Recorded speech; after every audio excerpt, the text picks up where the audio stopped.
All right, these vids are so hard for me to do. I'm just not very good at this. So I got my setup. My client or inquirer wants to know what's going to happen to me in the near future. The cards directed me to go with a 10-week spread, which is 5 and 5, and with a shadow card.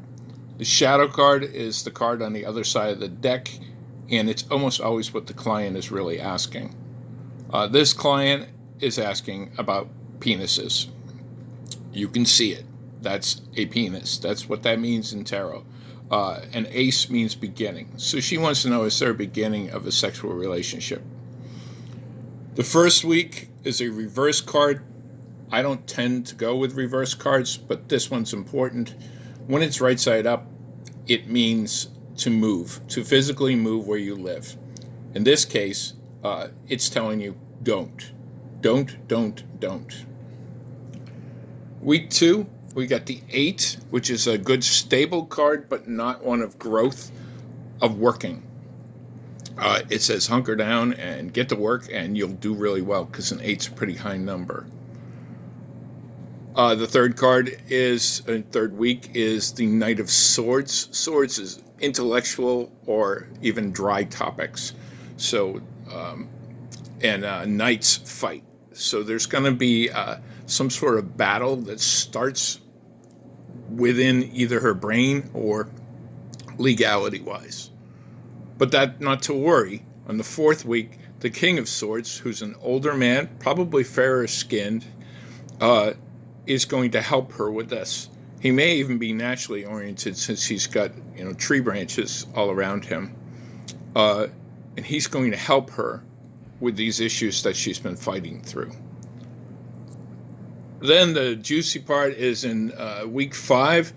She gets a whole choice of whatever penis she wants. She's got 9 of them to choose from. That's not literal. That just means she's going to have a whole bunch of choices. This is not a literal person because it's not a court card. Then in week 6, she gets the Queen of Swords. I believe that's her, and I believe that means that she's going to take a dominant role over these problems that are either legal or more likely mind. And that's good because she's got the king to help her with it. Then in week 7, you can see, look, there's a rod going through a hole. That is intercourse in the question that has to do with sex. It's victory and it's good. So in week 7, she's going to finally get some. Week 8, she's going to meet her Knight of Rods. That means someone who fights for her passionately and for her creativity. Then she's going to get the 3 of Pentacles. That means she's going to get back to work, start building, because 3 is a building number. And it looks like she's enjoying herself, so that's good. And then the final week, she's going to get a message about her work and her creativity from a younger personality.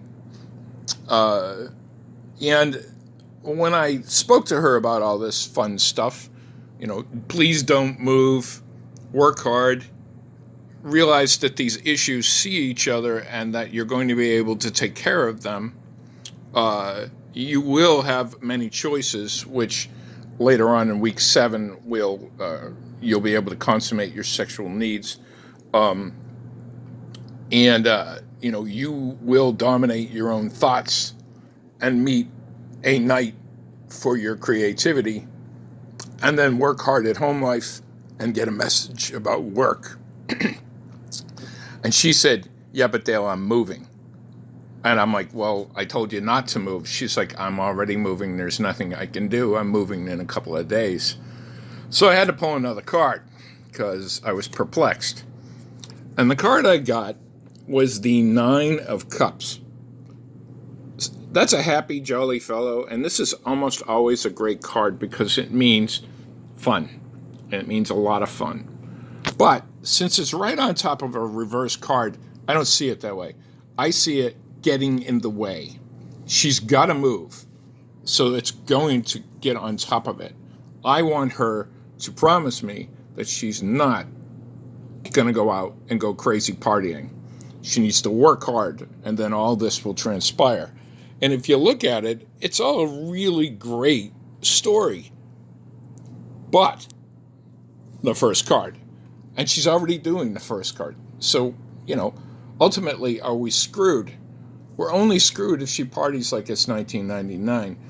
If she doesn't party like she's on Prince's payroll, then she will probably, hunker down, go through a few legal or, issues of the mind, meet a nice dude that'll help her, have way too many choices in the bedroom,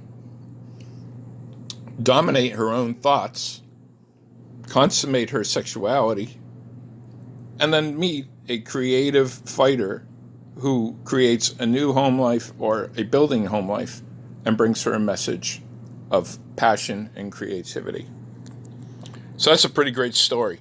And it shows you that even if bad things are unavoidable, such as the reversed 8 of rods or wands, it doesn't matter. You can still use the cards as your map. She'll do fine. We'll all do fine. May you be blessed.